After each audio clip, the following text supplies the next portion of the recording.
সকল বন্ধুকে আমার অনেক অনেক ভালোবাসা। আজকে আমি সকলের জন্য নিয়ে এসেছি ছোলার ডালের রেসিপি। আমি আজকে নিরামিষ ছোলার ডাল করে আপনাদের সাথে শেয়ার করছি। ছোলার ডাল আমরা ভাত দিয়ে খাই, কিন্তু রুটি, পরোটা, লুচি দিয়ে কিন্তু ভীষণ ভালো লাগে খেতে। ছোলার ডালের ধোকা, ছোলার ডাল আমরা অনেক রকম করে খেয়ে থাকি। তো ছোলার ডাল আজকে আমি 2 ঘন্টা মতো ভিজিয়ে রেখেছিলাম। না ভেজালেও চলে, একটু সিটি দিতে বেশি লাগবে, আর ভিজিয়ে রাখলে তাড়াতাড়ি সেদ্ধ হয়ে যাবে। তো আমি কুকারের মধ্যে ডালগুলো নিয়ে নিচ্ছি।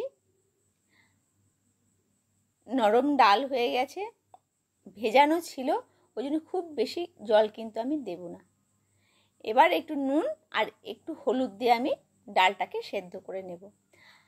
জলটা একদম পরিমাণ মতো, বেশি জল খাবে না, কারণ জলটা ছোলাটা যেহেতু সে ভেজানো ছিল, জল কিন্তু অনেকটা সে টেনে নিয়েছে। ছোলার ডালটা সেদ্ধ হতে থাক, আমি একটা মশলা করে নিই। আদা আর কাঁচা লঙ্কা আমি পেস্ট করে নেব। আর আমি ফোড়নের জন্য নিয়েছি তেজপাতা, শুকনো লঙ্কা, লবঙ্গ, এলাচ, জিরে, আর নিয়েছি আদা কুচি আর হিং কিছুটা। আর ডালটা আমার দেখুন সেদ্ধ কিন্তু হয়ে গেছে। আর আমি সাথে নিয়েছি কিছু কিশমিশ, কাজু আর নারকেল।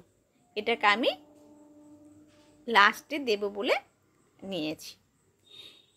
এবার লঙ্কা আর আদা বাটার মিশ্রণটা আমি নিয়ে নেব। এটা একটা আমি মশলা বানাবো। দেখুন কি কি দেব এটা আমি। কাঁচা লঙ্কা আর আদা বাটার মধ্যে আমি দেব ধনে 2 চামচ, জিরে 1 চামচ, হলুদ দেব 1 চামচ বা পরিমাণ মতো, আর দেব গরম মশলা দিয়ে মিশ্রণটা খুব ভালো করে আমি মেখে নেব। এবার কড়াইয়ের মধ্যে আমি তেল দিয়ে দেব। দিয়ে যেটা নারকেল, কাজু, কিশমিশ রেখেছিলাম ওটা কিন্তু আমি ভেজে নেব।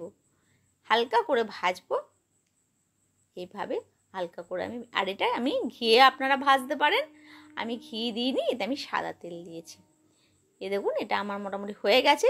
আমি কিশমিশটা আগে তুলে নিয়েছি, আর কাজু আর নারকেলটা একটু পরে তুলেছি। এবার কড়াই আমি সর্ষের তেল দেব। এটা কিন্তু আমি সর্ষের তেলে রান্না করব, অনেকে সাদা তেলেও করে, তাতে কোনো অসুবিধা কিছু নেই। এবার ফোড়নে আমি যে কটা নিয়েছিলাম মশলা, তেজপাতা, আদা কুচি, অল্প পরিমাণে জিরে, এলাচ, লবঙ্গ আর 1 চুটকি মতো হিং আমি এই ফোড়নে দিয়ে দেব।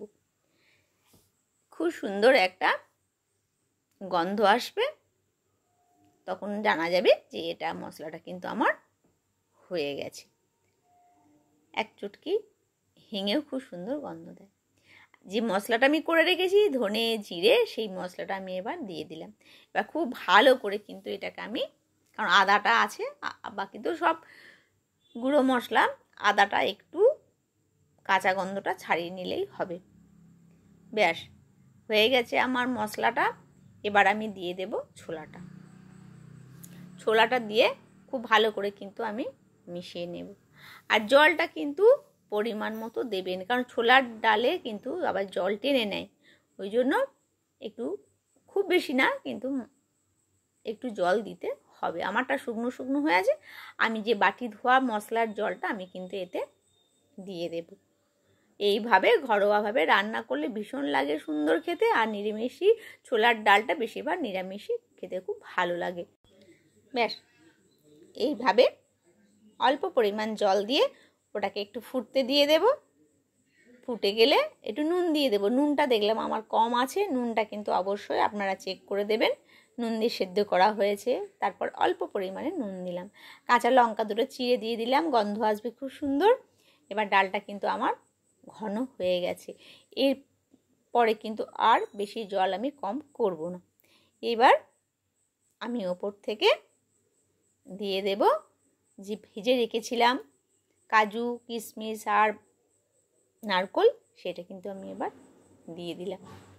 ব্যাস নিরামিষ রান্না, একটু গন্ধ সুন্দর হলে খেতেও খুব ভালো লাগে।